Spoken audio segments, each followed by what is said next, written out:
ખેડા જિલ્લાના ઠાસરા તાલુકામાં આવેલા આજરોલી ગામમાં દારૂના વધી રહેલા દૂષણ સામે ગ્રામજનોએ આકરો અવાજ ઉઠાવ્યો છે. ગામમાં ખુલ્લેઆમ ચાલી રહેલા ગેરકાયદેસર દારૂના વેચાણથી કંટાળી ગ્રામજનોએ જાતે જ મોરચો સંભાળી અને જનતા રેડ પાડી હતી. ભારતીય બનાવટનો વિદેશી દારૂનો જથ્થો ઝડપી પાડ્યો હતો. સ્થાનિકોના જણાવ્યા અનુસાર ગામમાં ચાલતા દારૂના વેપારને બંધ કરાવવા માટે ગ્રામજનોએ આ અગાઉ ઠાસરા પોલીસ સ્ટેશનમાં લિખિત અને મૌખિક રજૂઆતો કરી હતી. જોકે પોલીસ દ્વારા પ્રાથમિક તપાસ હાથ ધરવામાં આવી હોવા છતાં પણ દારૂનું વેચાણ બંધ ન થતા કોઈ નક્કર કાર્યવાહી ન દેખાતા ગ્રામજનોમાં ભારે રોષ વ્યાપ્યો હતો. આખરે ગામના યુવાનોના ભવિષ્યને બરબાદીથી બચાવવા અને આજરોલીને દારૂ મુક્ત કરાવવા માટે ગ્રામજનો એકજૂટ થયા હતા, જેમને જાતે જ દારૂના અડ્ડા પર દરોડો પાડી વિદેશી દારૂનો જથ્થો કબજે કર્યો હતો. આ અંગે તાત્કાલિક ઠાસરા પોલીસને જાણ કરવામાં આવતા સ્થાનિક પોલીસે ઘટના સ્થળે પહોંચી દારૂનો જથ્થો કબજે કરી અને આગળની કાયદેસરની કાર્યવાહી હાથ ધરી છે. સ્થાનિક નિવાસી પરમાર રાવજીભાઈ મોહનભાઈ જણાવ્યું હતું કે ગામમાં દારૂના કારણે માહોલ ખરાબ થઈ રહ્યો હતો અને રજૂઆતો છતાં યોગ્ય પગલાં લેવામાં ન આવતા અમારે જાતે જ આ કામગીરી કરવાની ફરજ પડી છે. એક તરફ ગ્રામજનોની આ હિંમતભરી અને દાખલારૂપ કામગીરીની સમગ્ર વિસ્તારમાં પ્રશંસા થઈ રહી છે, તો બીજી તરફ પોલીસની અત્યાર સુધીની કામગીરી સામે ગંભીર સવાલો ઊભા થયા છે.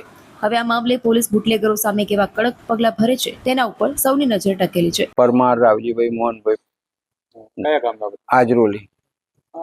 પરમાર આજરોજ ઠાસરા પોલીસ સ્ટેશન આવવા પાછળનું કારણ છે? અમારા ગામની અંદર દારૂ વેચાણ થતું હતું, એ અમને ખબર પડી એટલે અમે ગામજનોએ વિચાર કે ભાઈ આપણા ગામની અંદર આટલા સમયથી દારૂ વેચાય છે તો આપણે જાણ કરીએ પોલીસ સ્ટેશન એમ બધે. તો પછી પોલીસને જાણ કરી, પોલીસ આવી ખરી પણ એમના હાથમાં કશું આવ્યું નહીં.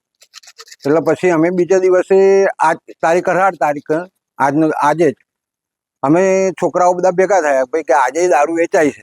એટલે અમે તપાસ કરી, તપાસ કરતા અમને માલ હાથમાં આવ્યો. પછી અમે પોલીસ સ્ટેશન જાણ કરી ભાઈ અમે માલ પકડ્યો છે, તમે આવીને એની કાર્યવાહી શરૂ કરો. સાહેબ ગાડી મોકલી અમે માલ એમને સુપ્રત કર્યો. ત્યાર પછી અમે ઠાસરા આવ્યા, પંચનામું કર્યું ને પોલીસે આગળની કાર્યવાહી ચાલુ રાખી. એટલે આપના દ્વારા જનતા રેડ કરવામાં આવી છે તેમ કહી શકાય?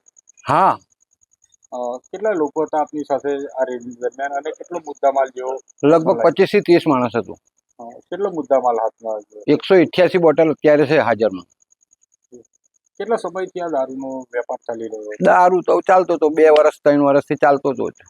અગાઉ પણ કોઈ રજૂઆતો કરવામાં આવી હતી? રજૂઆત તો અત્યાર સુધી નથી કરી, ગઈકાલે કરી હતી પોલીસ. તપાસમાં કોઈ તપાસમાં સાહેબ આવ્યા હતા, એમને તપાસ કરી પણ કશું હાથમાં આવ્યું નહીં એમના.